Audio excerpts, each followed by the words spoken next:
Nous avons organisé cet atelier en partenariat avec le CPC pour offrir l'opportunité à tous les hommes d'affaires, à toute la communauté des hommes d'affaires de Côte d'Ivoire, de prendre connaissance des nouvelles dispositions du Code des investissements, parce que ce nouveau code révisité apporte un plus par rapport au précédent. On s'aperçoit qu'au niveau, par exemple, des PME, il y a des avantages substantiels qui sont consacrés aux PME.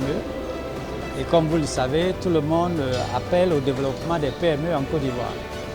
Parce que c'est, si vous voulez, le vivier qui pourvoit le plus d'emplois. Et c'est le milieu dans lequel on peut trouver plus d'actions, plus d'entrepreneurs nationaux. Si nous voulons développer de manière inclusive notre pays, il faut que les PME jouent un rôle important. Et je crois que le nouveau code leur fait beaucoup de faveurs. On voit également que dans ce nouveau code, il est fait une part belle aux investissements structurants, c'est-à-dire les gros investissements qui peuvent entraîner d'autres investissements. Il était temps qu'on canalise ces investissements parce que le monde est en compétition et si nous voulons attirer des investisseurs sur des grands projets, il faut leur offrir le cadre pour le faire.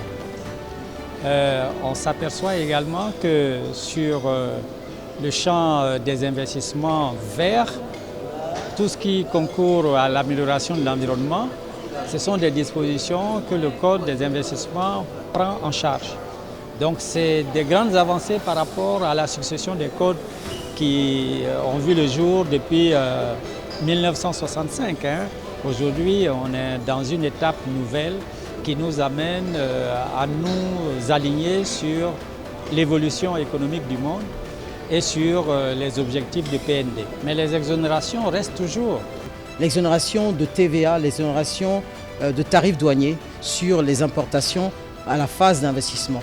Vous savez que la phase d'investissement, ça concerne en général les tarifs douaniers puisque c'est des importations de matériel, c'est de la construction.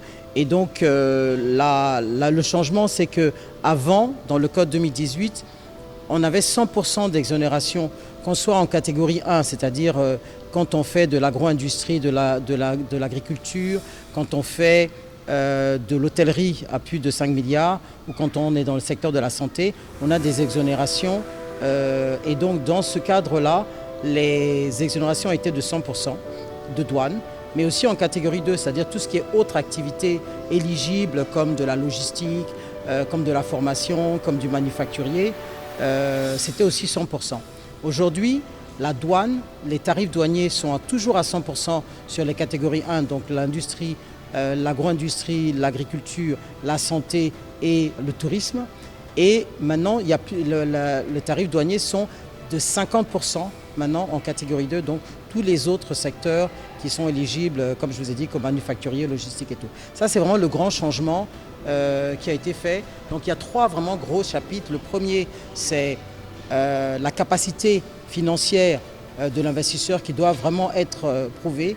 Le deuxième, c'est le changement sur les tarifs douaniers où on est toujours à 100% sur la catégorie 1 et maintenant on est 50% sur la catégorie 2.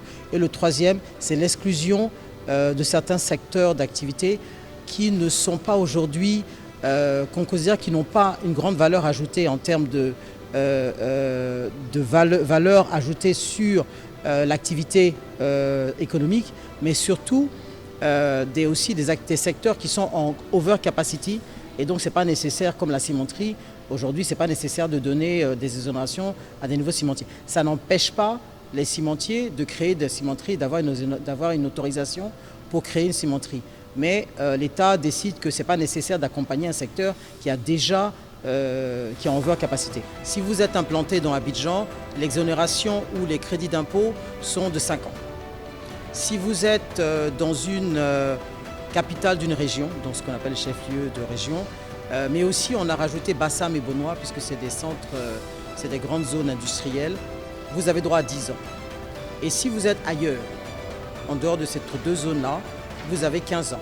Donc l'État, en fait, vous donne plus d'avantages si vous allez dans les régions. D'ailleurs, le Code 2018 a donné plus d'avantages, enfin, plus de focus sur l'aspect régional, donc le développement de l'industrie et le développement des sociétés dans les régions, Le deuxième aspect, c'est la protection de l'environnement.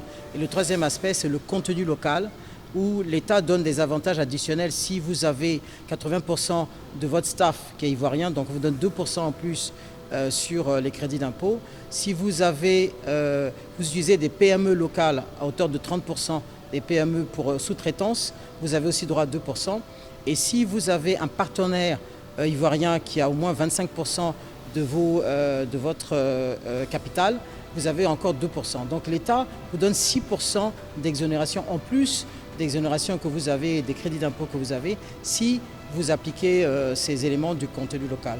Donc c'est vraiment aujourd'hui ces deux éléments, donc le zoning et puis aussi le contenu local que l'État de Côte d'Ivoire a vraiment mis en place et pour lequel le focus a été fait sur le Code 2018, mais aussi sur le Code 2024.